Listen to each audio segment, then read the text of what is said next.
vamos a improvisar. Sí, vamos, yo te voy preguntando y no va a ser nada que tú no sepas, ¿eh?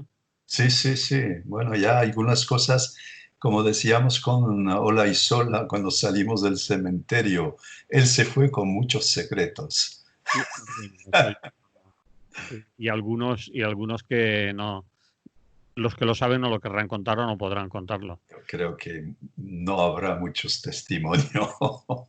Puede ser dentro de unos años, pero no, muchas cosas no se pueden decir, claro. Bueno, vamos a empezar para la radio, ¿vale, Daniel?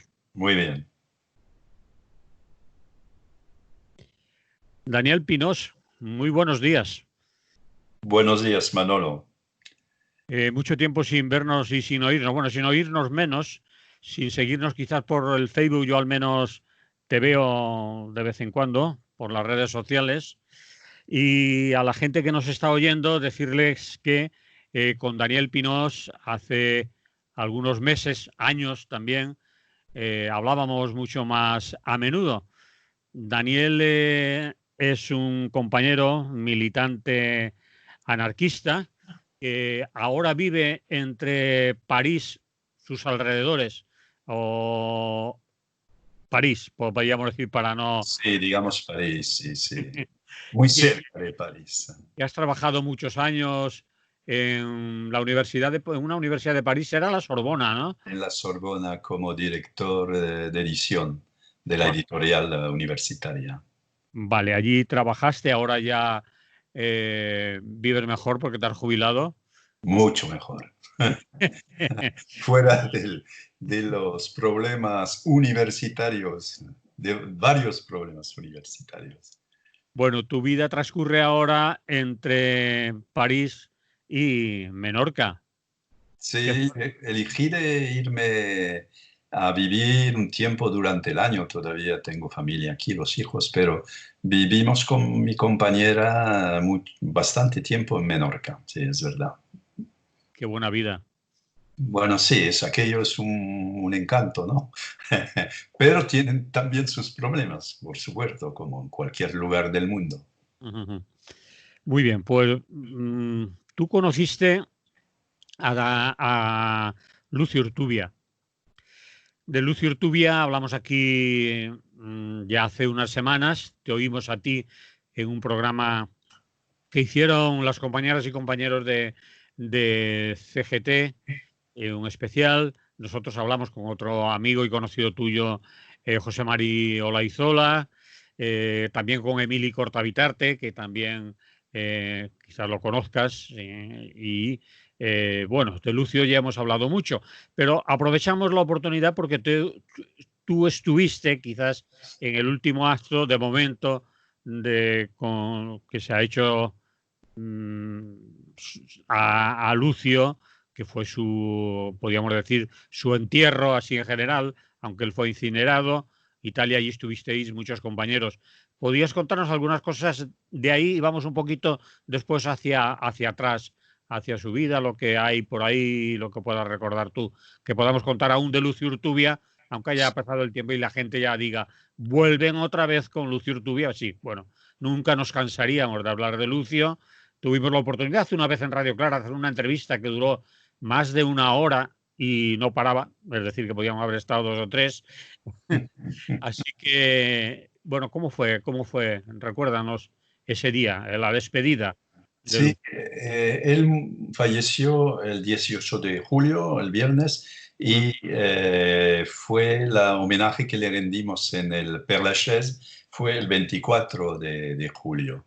Eh, Antes de hablar de lo que pasó en el cementerio, Vale, quisiera hablar, porque su compañera Anne me lo contó, sí, cuando la gente del barrio de él vivía en un barrio muy popular de París, en el 20e arrondissement. El arrondissement es el distrito 20 de París. sí, Y él vivía en el espacio Luis Michel, el espacio cultural, militante, que sí. abrió en el 96 con sus propios fondos para Sí. servir de base a todo tipo de actividad militante y cultural. Y claro que su cuerpo quedó ahí 4 días Y por la mañana del 24 de julio, cuando salió el cuerpo de Lucio en el coche, el auto Sí, donde estaba de la funeral, creo que se dice así. funeraria. Sí, pues salió y mucha gente del barrio se habían enterado que en la ceremonia el número de asientos estaba muy limitado por el coronavirus, ¿no? Y entonces la gente, sabiendo eso, se aglutinó a la salida del espacio, la gente del barrio. Entonces había gente anciana, había gente, amigos personales del barrio, y había también lo que le llamó la atención también, es que había mucha gente joven que vivía en edificios donde vive mucha gente de la emigración, de origen magrebí, africana, con quien él tenía una relación muy particular.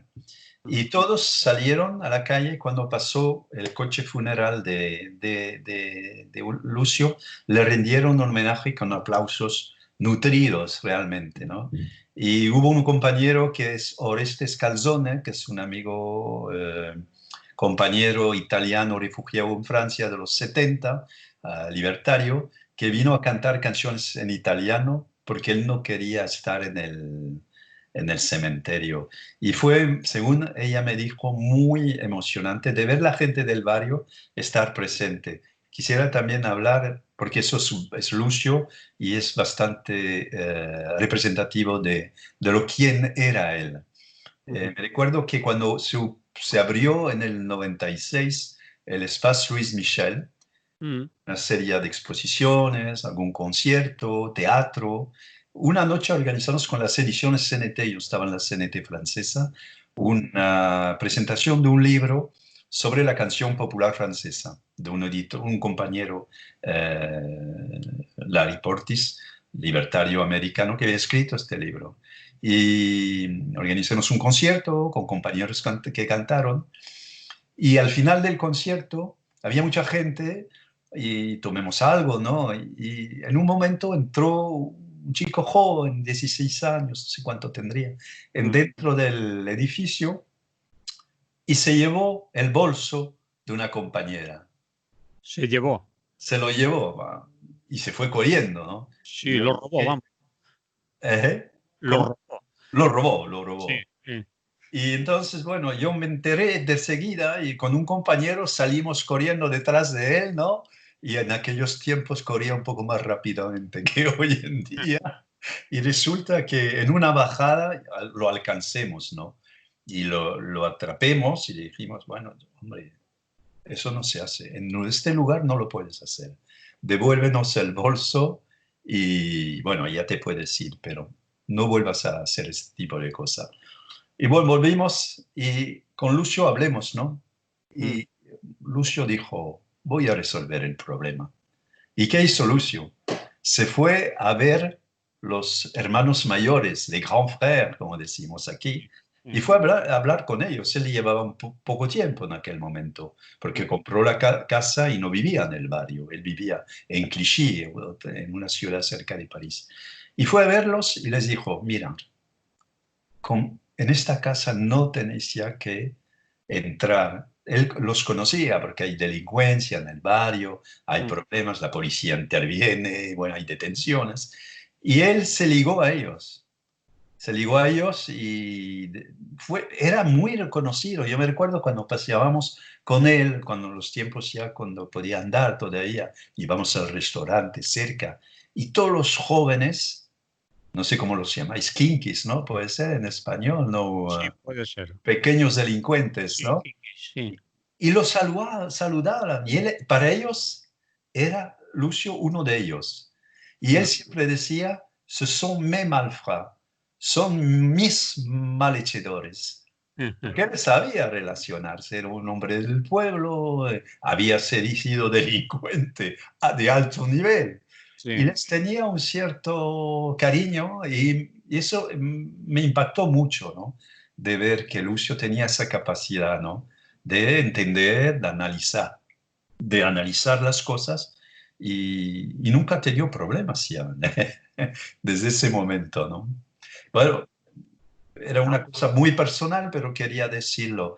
Y Sí, bueno, después en el cementerio, en el columbarium, ¿no se dice sí, así? sí. Sí, pues no sé, había unas 100 personas, hubo unas tomas de palabra, yo tomé hablar, cada uno habló de su experiencia, ¿no? No hubo organizaciones que tomaron la palabra porque algunas pidieron, como Podemos, quería intervenir y Anne, su compañera, dijo que no, porque no quería que esto sirviera de tribuna.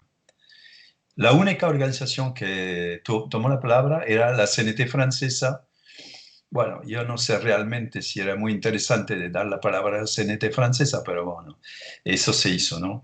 Y bueno, y los que intervinieron, te hablabas de Olaizola habló de su experiencia con él, habló Eliette Bess, que era una militante anarquista, muy ligada desde los años 60 a Lucio, que fue miembro de Acción Directa, el grupo.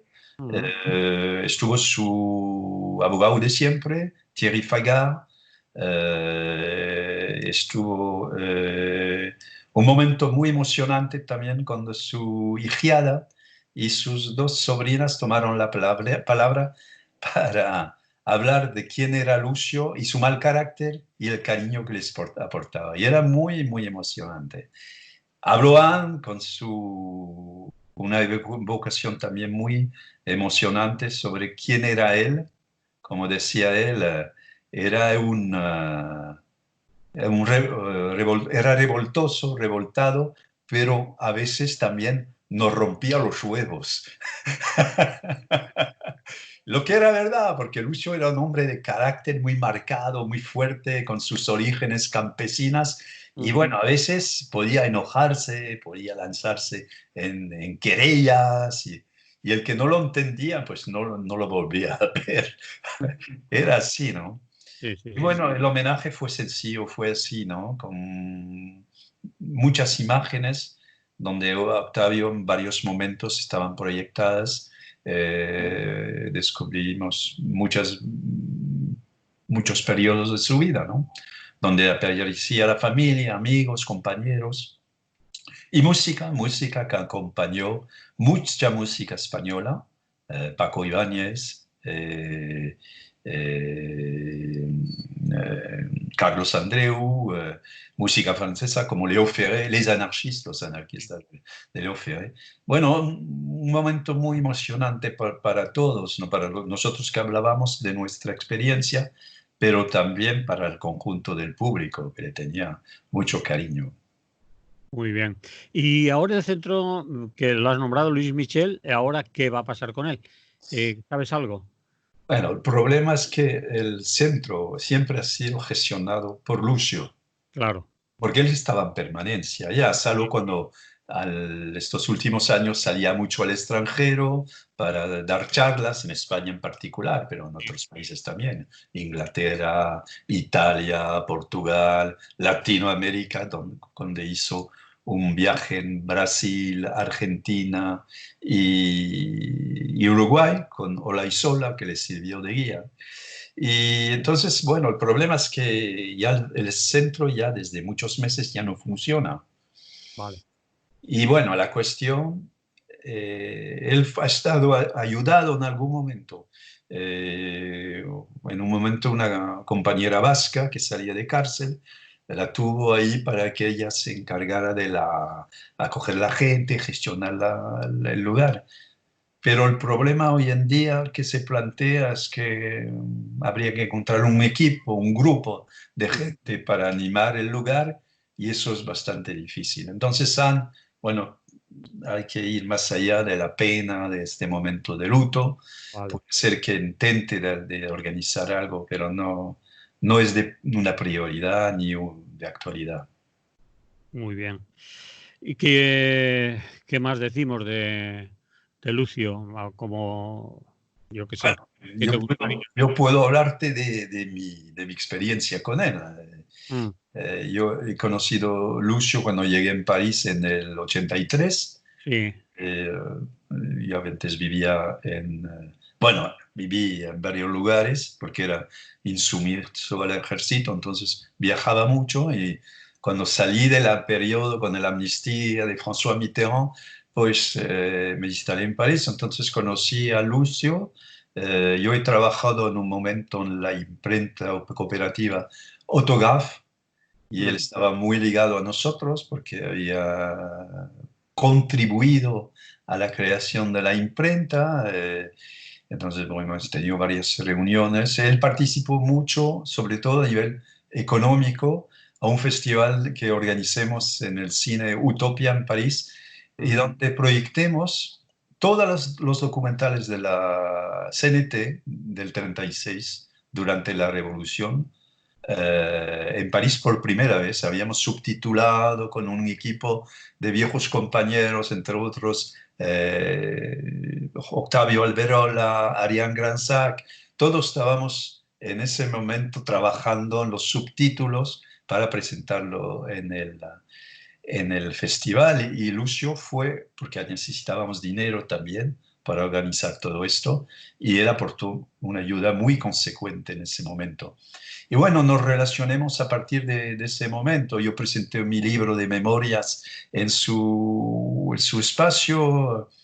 Cuando yo estaba en Ediciones CNT presentábamos casi todos los libros en su espacio y siempre hemos tenido una relación muy amistosa y qué decir más.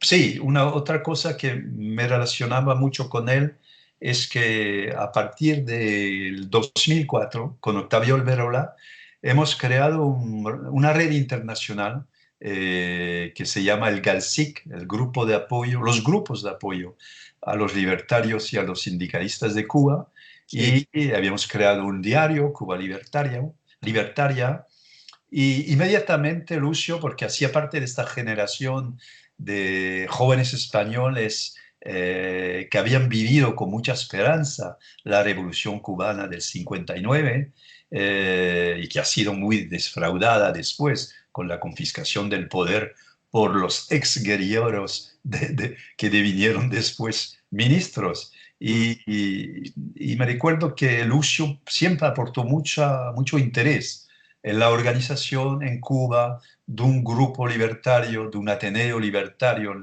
porque aquí, allá no podías tener actividad, y ni todavía no, como grupo formado políticamente, ¿no? Y cuando con los compañeros de Cuba también crearon un grupo, el Atelier el Taller Libertario Alfredo López de La Habana en el 2017, constituido por jóvenes activistas del mundo social, artistas, a pesar de la represión que vivían, las detenciones, las obstrucciones. Pues a partir de ese momento hemos lanzado a nivel internacional hemos recogido fondos Sí. para que puedan abrir un centro social en La Habana y constituir una biblioteca libertaria en La Habana. Y en ese momento la CGT española participó, me recuerdo muy bien, de la ayuda que aportó la CGT a nivel financiero de la Internacional de las Federaciones Anarquistas, y entonces estaba en el secretariado. Y me recuerdo que Lucio aportó una ayuda consecuente, casi diría esencial, en esta recogida de fondos. Y eso ha permitido de crear el Centro Social Autogestionado de La Habana. Y última cosa, me recuerdo cuando hicimos en una gira, durante una gira, venir 3 compañeros de La Habana, del grupo, del taller libertario, estuvieron unos días en París, dieron 2 charlas, hicimos una emisión en Radio Libertaire. Lucio me dijo, tienes que venir con ellos, venir a pasar un rato, nos veremos. Y entonces él lo invitaron a participar, a lo que le llaman allá en el mes de mayo, a la primavera libertaria de La Habana. Mm. Y él aceptó, entusiasmado. Ya Mm. había estado en Brasil, Uruguay, Argentina, y bueno, estaba preparado, ¿no? Allá. Mentalmente se preparó de seguida, estaba allá. Y bueno, por las cuestiones de salud, no pudo, tuvo que renunciar a esta invitación de los muchachos de La Habana, como él decía. y era en el 2015, ya después, poquito a poquito, su salud fue de más frágil y para ellos es han estado muy decepcionados no poder recibirlo, porque Lucio, como en todos los países de América Latina, yo he estado en varios, estuve en Uruguay con los compañeros de Uruguay, en Chile he estado con los compañeros de Chile y en Argentina también. Y todos conocen a Lucio, todos han visto una película, hay dos ahora, pero la primera sobre Lucio, la película Lucio. Y todos han organizado actividades alrededor de eso para hablar de los libros de Lucio. Y eso muestra también la importancia de Lucio, no solamente en Francia y España, pero más allá para las jóvenes generaciones de libertarios. Muy bien, pues vamos a dejarlo aquí porque si no, no vamos a hablar, no vamos a parar de hablar de Decir mucho sobre Lucio. sobre quizás lo volvamos a hacer en otra ocasión o haya otras compañeras, compañeros que lo pueden hacer. Hay libros, hay, como tú has dicho, películas que se pueden seguir.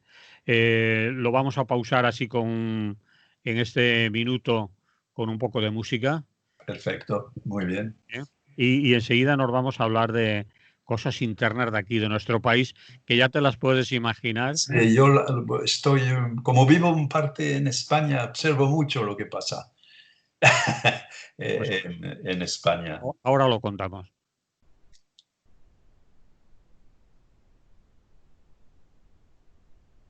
Seguimos con Daniel Pinós, militante anarquista, compañero que, como habéis oído, está entre París y España-Menorca. Se nos ha ido el rey. Qué pena.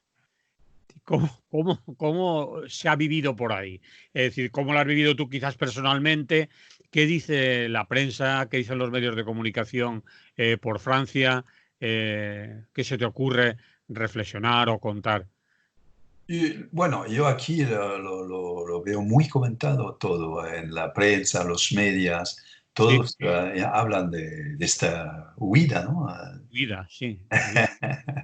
Bueno, yo personalmente, yo soy hijo de militantes anarquistas de la CNT, instalados en Francia desde el 1939. Yo nací en el exilio y claro que esta fase de transición en España la hemos observado muchísimo y claro que la vuelta a la monarquía ha sido con esta transición impuesta con los partidos políticos del momento de izquierda, de la izquierda del Partido Comunista, pasando por los socialistas, hasta la extrema derecha, Sí, sí, los ex-falangistas reconvertidos en demócratas.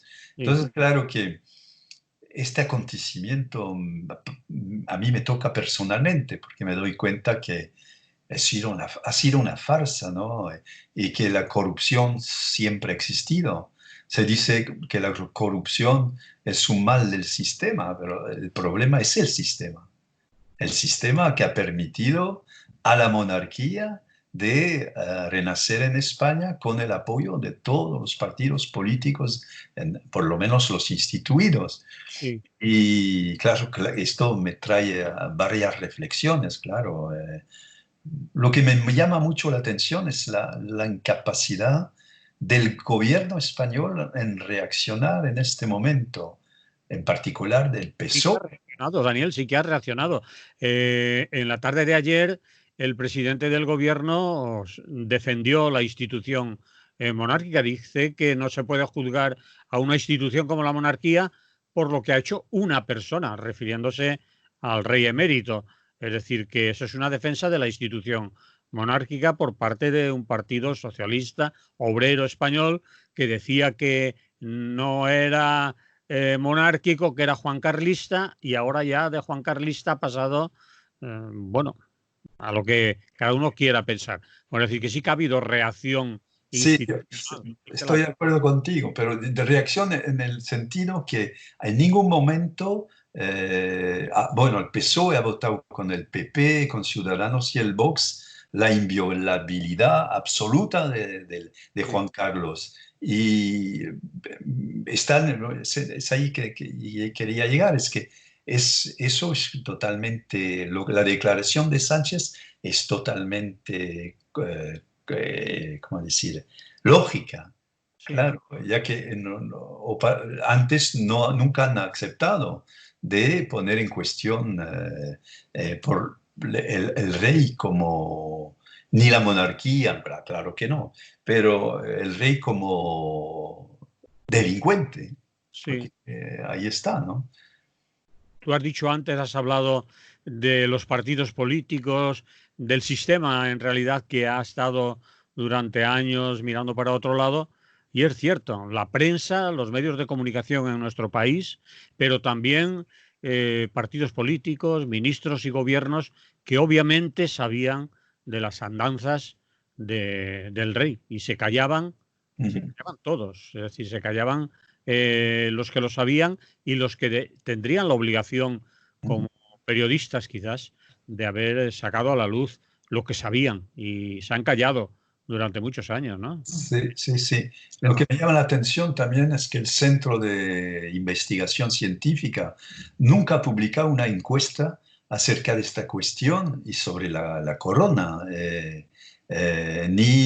nunca se ha puesto, la cuestión ha sido planteada sobre la cuestión de es que habría que organizar un referéndum sobre la monarquía ni nada, nunca se ha hecho, se ha tomado ninguna iniciativa. Eso muestra que el sistema es muy solidario al final de este monarca corrupto que es Juan Carlos I y que, como lo decían, lo dijo Franco cuando murió, todo está atado y bien atado.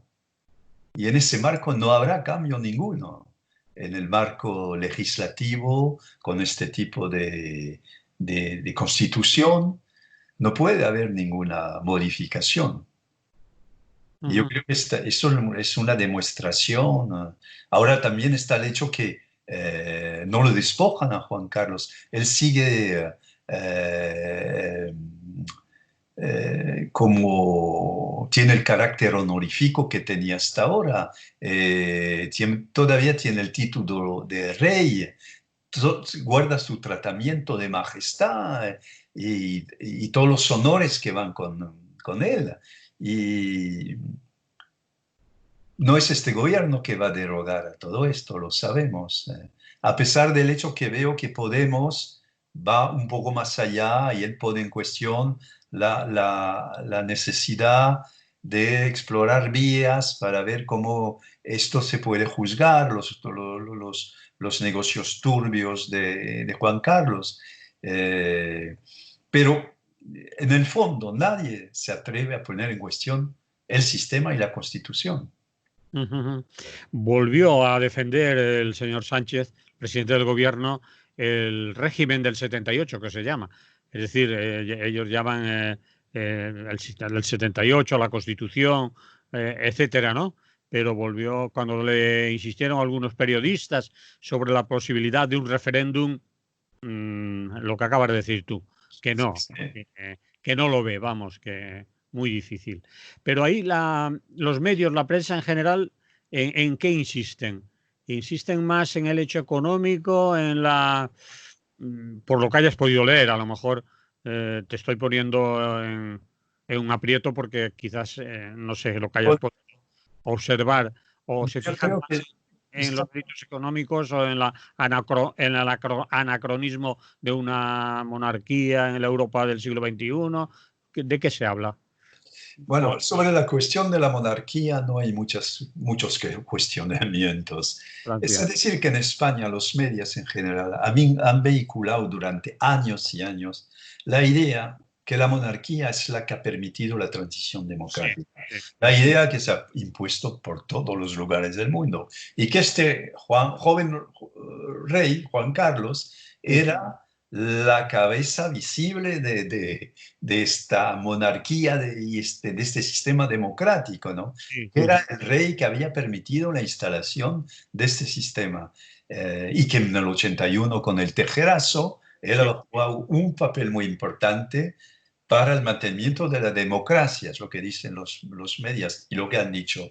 Entonces, yo he visto algunos medios, generalmente de derecha, que insisten en eso. Ujú. A pesar de todo, en el proceso ha tenido su papel, etcétera. Aquí se sigue diciendo, siguen con el mismo asunto, nos salvó del golpe de Estado de Tejero, trajo la democracia, tenemos que agradecérselo todo.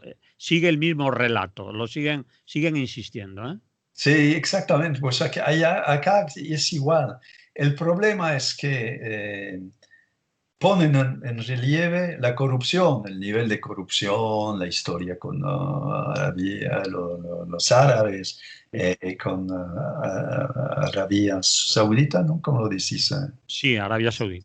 Y entonces solo se quedan en los hechos.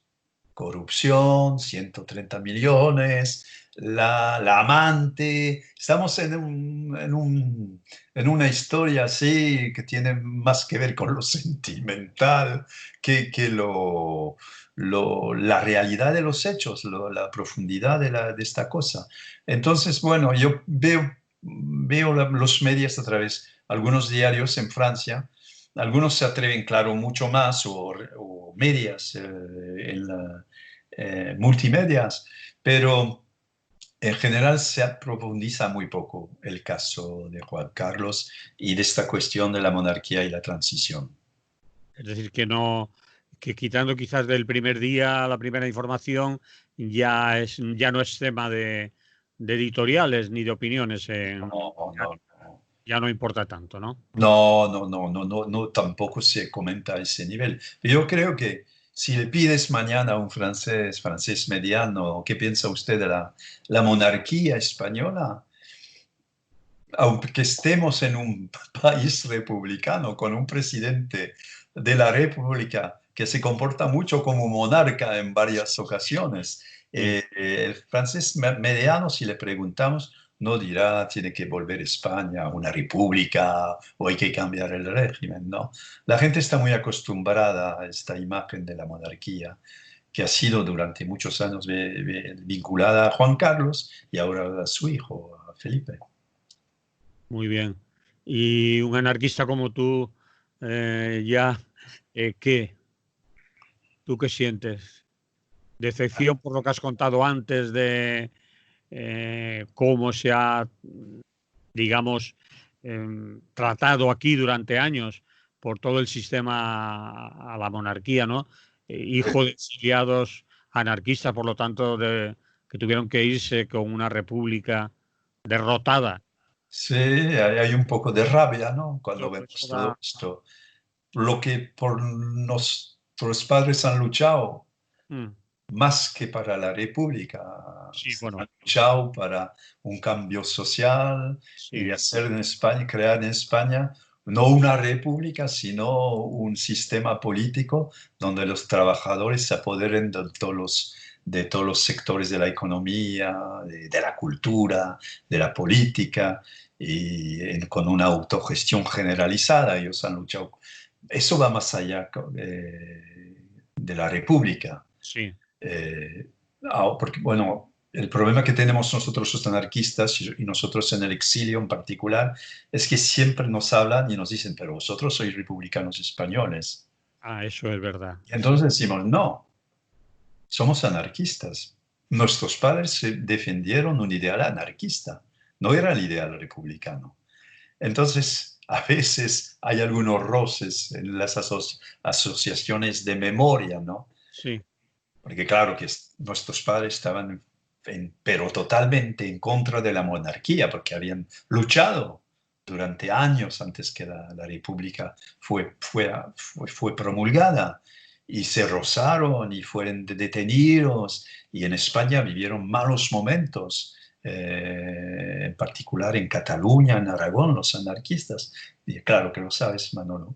Y eso hace que tenemos un cierto malestar con esta cuestión. sí. Ahora, bueno, la transición eh, que puede empezar en el 75 y acaba más o menos en el 86, con el segunda victoria de Felipe González y el PSOE. Es un proceso político que vemos España pasar de un sistema postfascista,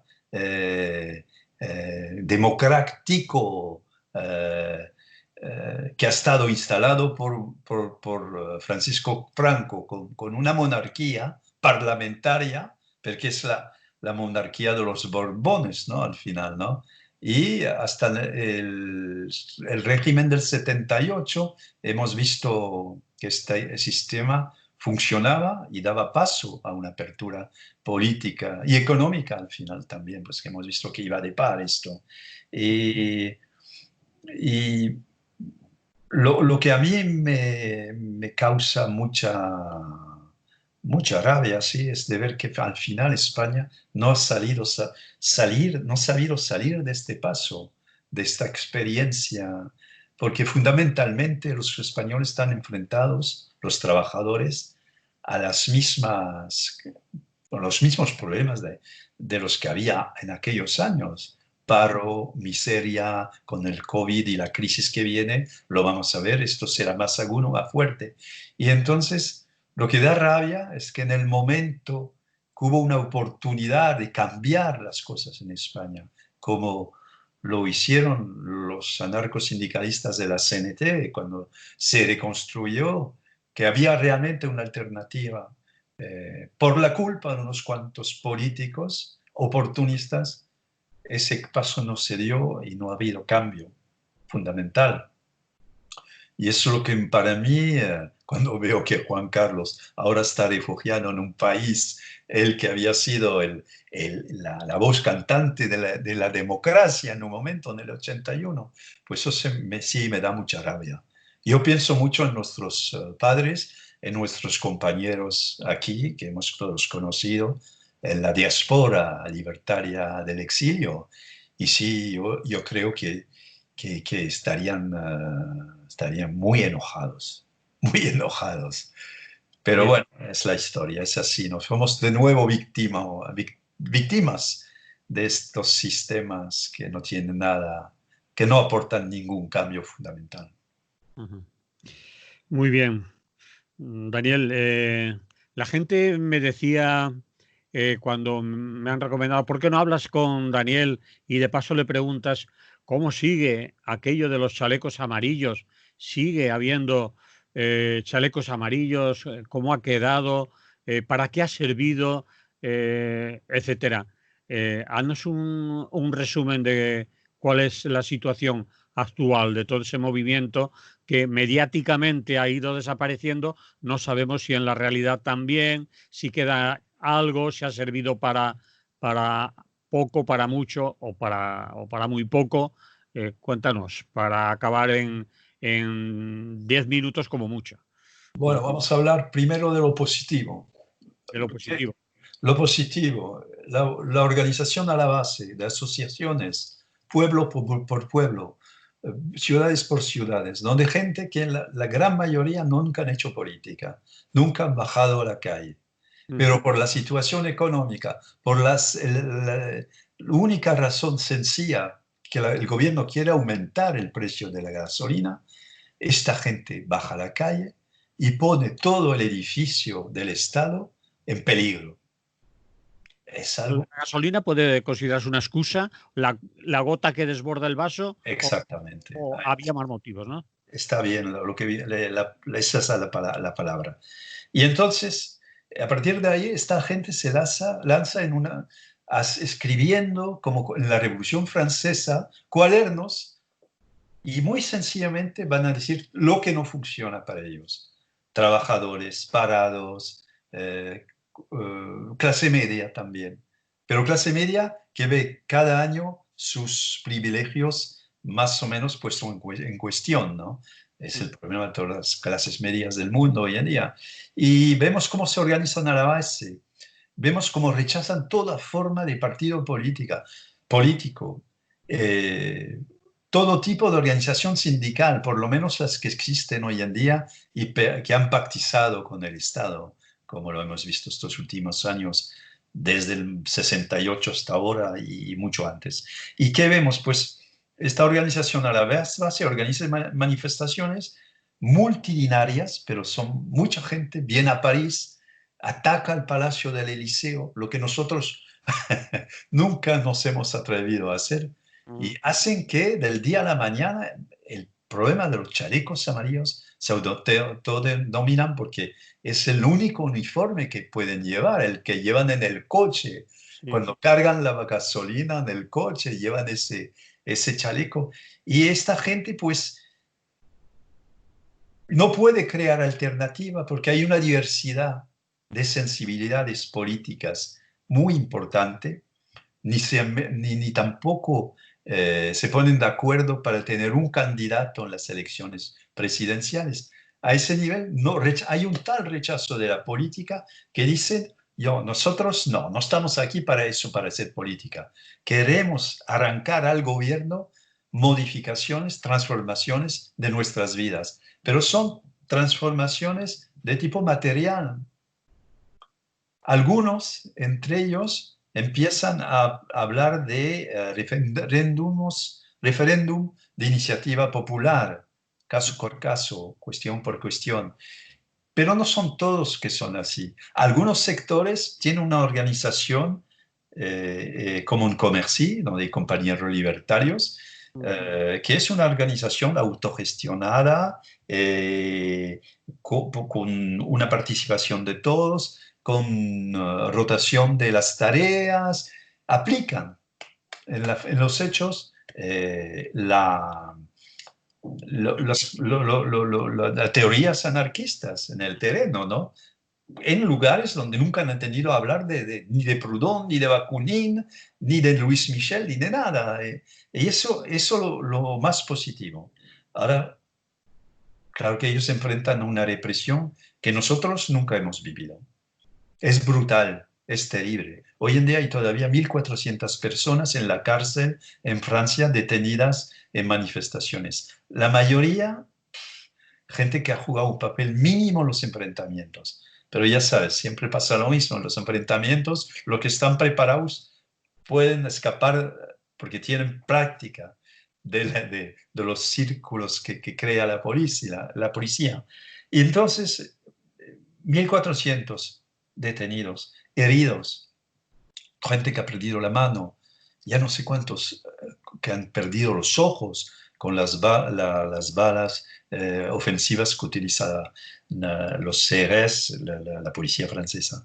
Y entonces, claro, si haces un balance hoy en día, las asociaciones se van poco a poco disolviendo, porque yo creo que fundamentalmente, sin que yo quiera hablar de una vanguardia, de un partido que va a constituir un programa y va a aplicarlo y va a intentar de defenderlo, porque eso ya sabemos que son soluciones que han fracasado, el marxismo, el leninismo, por ejemplo, pero que tampoco han sabido ir más allá en una cierta espontaneidad.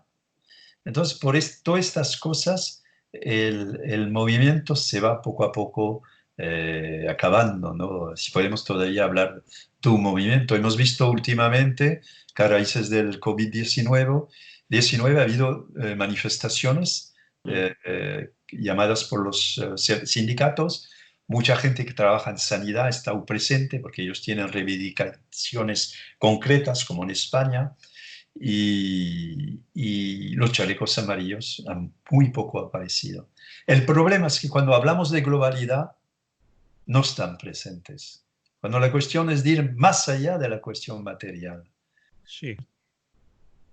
Es gente que no tiene todavía la madurez para analizar las cosas y plantearse cómo organizarse más allá de para una manifestación, o en un lugar, una reunión. Pero si hacemos un balance final, y quiero acabar con una visión positiva, son los únicos que han hecho que el gobierno francés haya dado un paso atrás sobre la cuestión social. Gracias a ellos se ha logrado de acabar con algunas reformas liberales sobre el paro, notamente, sobre la cuestión de la jubilación. Gracias a ellos, el gobierno ha dejado por ahora de plantearse un voto en el Parlamento. Después del COVID va a ser difícil para el gobierno de Macron de imponer estas reformas hoy en día. Pero los que han hecho que el gobierno dé un paso atrás, lo más importante ha sido la acción de los chalecos amarillos.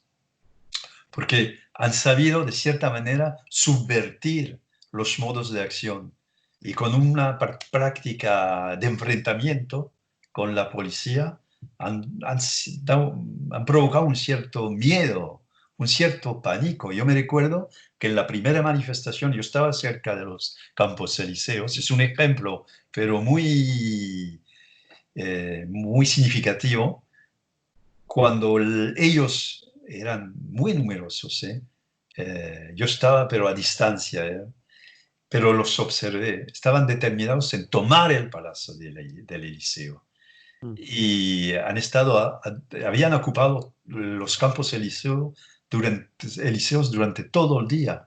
Hicieron que la policía tuviera que irse. Fue terrible el enfrentamiento. Y en el momento que Macron y su mujer se encontraron bajo ese peligro, tuvieron que desplazarse a los subterráneos del Eliseo, por si acaso, ¿no? Eso muestra el nivel de combatividad y lo que han provocado, el pánico que han provocado para la clase política y para el gobierno. Entonces podemos decir que se han obtenido cosas concretas, pero que no ha habido una continuidad porque no había lo que tú has dicho, una organización y un sentimiento de organización y de ver más allá, un proyecto social, etcétera, etcétera. Fue un movimiento espontáneo y como nació, pues más o menos está desapareciendo, pero también habiendo logrado ciertas cosas. Sí, claro, claro, claro. Ahí está lo positivo. Ahora, nosotros siempre hemos defendido la idea que había que unir el movimiento social y que había que trabajar con ellos, estar presente junto a ellos, estar en las asociaciones, en los puntos donde ellos ocupaban la calle en un momento, los carrefours, en las entradas de las ciudades. Entonces ha habido muchos debates, muchos trabajos, ha habido cantidad de libros que han estado escritos con testimonios de los chalecos amarillos. Editores libertarios los han publicado, como las ediciones du Monde Libertaire, de la Federación Anarquista, que ha publicado un libro. Entonces, la cuestión esencial es esa. ¿Cómo hoy en día podemos crear un movimiento social con fuerza que reúna todos los explotados, todos los oprimidos, y haciendo que esta gente participe en un movimiento más global? Sí. Los chalecos amarillos, los trabajadores, los parados, los jóvenes, los campesinos, porque había toda clase de gente, lo que no vemos en las manifestaciones habituales de la izquierda y las manifestaciones sindicales. ¿Cómo hacer que este movimiento pueda tomar una forma organizada? Ahí está la cuestión. Sí. Difícil, no es cualquier cosa. No, no, No no. es cualquier cuestión. Claro. Bueno, Daniel, se nos acabó el tiempo. Sí, pasa mucho, una hora, ¿no? Claro. Bueno, tanto no, pero casi hemos estado hablando. Así que lo vamos a dejar por aquí, a ver si hablamos de vez en cuando, en un espacio o en otro, y participamos de tu análisis, de tu visión desde dentro y desde fuera, ahora que andas entre dos países. Yo tengo la doble nacionalidad que me acordó el gobierno de Zapatero, con Sí, la ley para los hijos de refugiados que nos permitía de recuperar la nacionalidad. Yo fui al consulado. Se portaron muy bien conmigo. bueno, entonces tienes que agradecérselo a Zapatero. Bueno, lo dejamos aquí. Daniel, Muy bien. muchas gracias. Gracias a tú, Manolo, y hasta pronto. Que haya mucha salud, ¿eh? Sí, la conservamos y hacemos lo necesario para eso. Bueno, ya no estamos en la radio, pero seguimos Bueno, en vídeo, ¿eh? Para que lo sepas. sí, sí, sí, claro. No, pero sí, yo estoy muy ligado a España. Yo he visto, bueno, el año pasado, no sé si tú lo sabes, tenemos una asociación de memoria de la 9, ¿tú sabes? Sí, sí, sí, os he seguido, he visto. De hablar de esto. Y el año pasado invité a Charro de Memoria Libertaria a venir a hablar en nombre del CGT en el homenaje que le rendimos para los 80 años Sí, del exilio dentro de este marco a la 9. Y ella vino y, bueno, por otro lado vino la Dolores, la que era ministra de Justicia, ahora está a en el, ver, con Dolores, ¿cómo se llamaba? Delgado. Delgado, sí. Estuvo hablando en Ahora es nombre la de... fiscal, ahora es la fiscal. Exacto, Sí, sí. Y yo le dije a Charo, tienes que venir porque ellos van a hablar. sí. Entonces, por el vínculo que tenemos con Anne Hidalgo, la alcaldesa de París, Ujú. ella quiso venir. Yo estaba en contra, ¿eh? Yo estaba opuesto. Y tuvimos una querella dentro de nuestra asociación, pero lo aceptaron. Y yo le dije a Charo, ven y diles lo que tú piensas y lo que piensa el Grupo de Memoria Libertaria sobre la cuestión del exilio y la cuestión de las fosas comunes y la cuestión de la represión y todas estas cosas que no están, aparte de la ley de Zapatero, de cuando estuvo en el poder, pues estas cuestiones todavía no están resueltas en España, ¿no?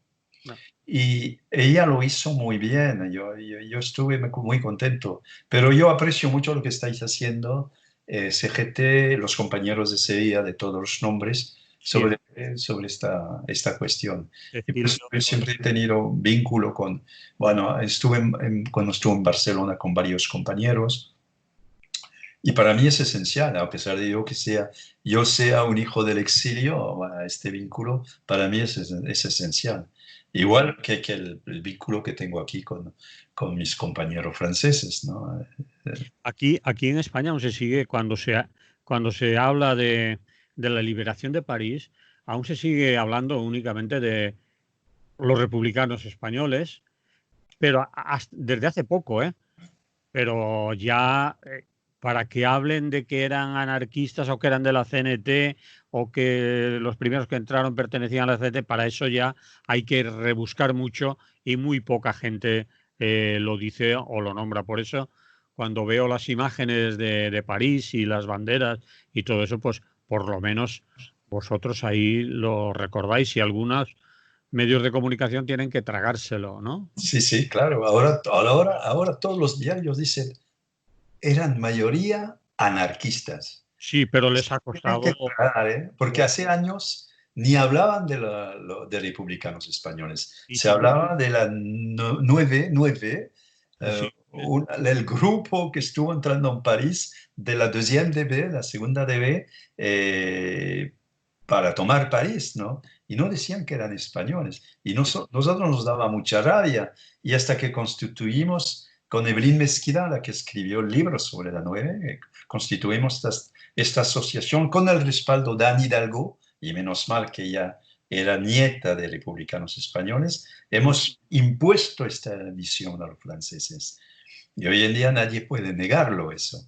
Pero una anécdota, en el 2013 quisimos participar en la jornada de la liberación de París, el 25 de agosto, en un homenaje que se le rendía en la plaza delante de una pequeña placa donde venía la 9 entró en París por esta plaza, pero no decían que eran republicanos españoles. Y entonces había gente del PC, del exilio, y nosotros fuimos por primera vez con las banderas rojas y negras, y mm, tenía que hablar Hollande, el presidente, sí. media hora después. La policía nos detuvo, nos llevaron a las comisarías, nos ficharon, entonces, para los que no estaban todavía. Y aquel día dijimos, pero lo que viene de pasar es terrible. Nos detienen a nosotros los hijos de esta gente. Sí. Y los otros van a rendir homenaje a un grupo de la nueve, no sé, no van a decir quién son. Y nosotros estamos aquí durante ese momento en la comisaría y nos detienen y nos fichan y nos interrogan. Entonces dijimos, tenemos que hacer algo. Esta vez ya es imposible. Y fuimos con Evelyn Mezquida a ver a Anne Hidalgo. Ella se quedó muy sorprendida. Dijo, pero os han detenido por tener las banderas rojas y negras. Y Mm. claro, le dijimos.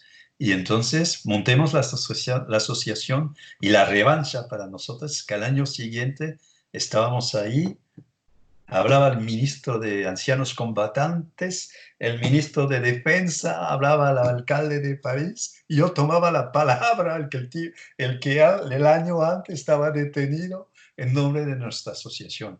Y aquello fue increíble. Y eso desencadenó todo esto, ¿no?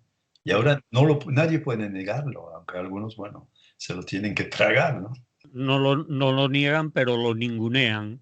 Es Sí, decir, sí, no lo sí, nombran, lo esconden. sí. Y menos mal que han aparecido esas imágenes que tú nombras de París, porque ya no lo pueden ocultar, ¿no? Pero en No, fin. no, claro, claro, claro. Y tenemos respaldo ahora de muchas personalidades, y eso es un respaldo importante, ¿no? Por ejemplo, el filósofo Edgar Morin, tú lo conoces, ¿no? Aquí es muy conocido. Pues es un filósofo muy respetado aquí, ex resistente en el 40 y los años que han seguido. Y él estuvo al lado de CIA, Solidaridad Internacional Anarquista, en París cuando era joven, organizaba colectas para enviar ropa, dinero a España, entonces estaba muy vinculado a los anarquistas españoles. Mm. Y Edgar Morin es muy viejo, va a tener 100 años. Y en un año vino a este homenaje que rendimos a la 9. Y cuando muchos medios, muchos diarios vieron que él estaba presente a nuestro lado, poniendo en relieve la fuerza de los anarquistas en el 36 en España, de la capacidad de transformar la sociedad de los anarquistas, bueno, mucha gente entre los periodistas se quedó bastante sorprendido, ¿no? Eso era al inicio, ¿no? A veces uno no sabe si los periodistas son ignorantes, es decir, no conocen la historia, o en realidad están obedeciendo órdenes de sus editores y no van más allá porque no les dejan o no quieren. A veces tengo esa duda. Dice, estos tíos no saben de verdad, no conocen la historia o no pueden contarla. A veces Sí, sí, sí, sucede que lo saben, pero no pueden contarla porque se juegan el sí, comer en sí. algunos sitios, ¿no? Pero hay cosas sorprendentes. El año pasado, para los 80 años del exilio, de la retirada, el diario L'Humanité, que es Sí, el diario del Partido Comunista Francés, editó todo un número especial sobre España, la guerra, el exilio. Y había un artículo sobre Buenaventura Durruti, sí. poniendo en relieve el coraje, la capacidad organizativa de Durruti, pero hablando de Durruti como una leyenda para el proletariado español. Y venía dentro de un DVD, una serie de películas, y había una película sobre Durruti Sí, en el diario del Partido Comunista Francés. sí. Imagínate, ¿no? Es algo que nos dejó muy sorprendidos, ¿no? Eso quiere decir que hay, por parte de los periodistas, hay una toma de conciencia y no hemos estado invitados en radios, en televisiones, nos han hecho entrevistas en los diarios establecidos, no cualquier diario, ¿no? Y ha habido muchísimo trabajo hecho sobre los 80 años del exilio, de la retirada. Y nosotros hemos estado muy implicados, ¿no? Y nos venían a buscar, nos han invitado en colegios, en universidades, en coloquios. Y por todo decíamos, nosotros somos hijos de anarquistas españoles. Alguien podía decir que envidia, porque aquí no sucede eso. Sí, pero Si puede fuera ser lo que... publican, Sí, bueno, salvo excepciones, ¿no? sí, Pero los medios establecidos que tú has dicho procuran ningunearlo lo máximo posible, aunque dudo que lo desconozcan. Sí, sí, es lo que tú decías, sí. es línea editorial y ignorarlos o ningunearlos o que no aparezcan, no nombrarlos, a veces es su línea, su Sí. intención. ¿Eh? Impuesta por la dirección que está Sí, sí. controlada por los grandes grupos industriales. Que son los mismos en casi todos los medios. En fin, Daniel, lo vamos a dejar. Dejamos esto acá. Yo tengo que salir ahora, tengo una cita. Sí. Pues estaba contento de volver a trabajar contigo. Pues yo también. ¿Eh? Sí, está muy... Lo que tendríamos que hacer es buscarnos un sitio, pero yo tendré que hablar con la gente que controla ahora la programación en la radio, porque yo ya Dejaste de controlar la no es que programación. controlaba, es que antes podías decir, oye, pues tal, Ah, pero hay espacios, pero a lo mejor no hay el momento de que sí. cuadre, de que digan, pues vale, vamos a hacer otra vez. ¿Y de qué vais a hablar? Pues, uy, de esto, otra vez, no sé, ya veremos. Ah, claro, no, pero de todas maneras, yo me voy a ir hasta finales de septiembre, estaré en Menorca y voy a volver a finales de septiembre. Y bueno, es verdad que yo no estoy tan bien en cada momento acá y viajo también, entonces bueno, pero así de manera puntual, si hay una actualidad, está bien. Sí, sí, sí, sí. El otro día cuando te oí en el programa de CGT, pues me acordé de tenemos que volver a hablar. Sí. No, Lucio era importante. Estaba cuando yo sabía que estaba muy mal, ¿no? Pero cuando Anne me llamó y me dijo, mira, falleció esta mañana, me quedé bastante... Bueno, yo lo quería mucho a Lucio. No solamente porque era un compañero, pero tengo buenos recuerdos de él, ¿no? A pesar de todo el carácter que tenía, según dicen. Algunas dudas que tienen algunos, tú sabes, cuando eres una leyenda, un mito, pues provocas a veces cuestionamientos de gente que tiene muy mala leche, ¿no? Un Sí, poco. sí, sí, siempre encuentran peros y paranoias y Sí, dudas. Bueno, eso es normal. sí, pero no, Lucio lo apreciaba mucho, muy importante para mí. Su actuación en varios momentos ha sido determinante. Ujú. Muy bien. Bueno, Un abrazo fuerte, un abrazo, Manolo, y bueno, que seguimos en contacto. seguro. Bueno, que Vale. lo pases bien este verano y cuidado, ¿eh? Lo vamos a Cuídate, intentar. ¿eh? Con esto de la COVID está la cosa muy... muchas dudas sobre a dónde ir, si es peligroso, si no, y hay muchas precauciones que tomar.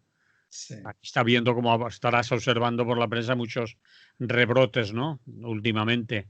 En Cataluña, Aragón, he visto, en Lugo también. En Lugo, Sí, sí, sigo. sí, en Madrid, pero ya se están extendiendo Sí, por muchos sitios y ya uno no sabe qué hacer, en fin. el problema está ahí. Yo voy a Menorca porque por ahora no han sido muy tocados por la cuestión. Ha habido muy pocos muertos, pocas hospitalizaciones y espero que no los vamos a contaminar. No, aquí hemos tomado muchas precauciones también. Vale, pues Sí, hay que sí. tomar muchas precauciones. Sí.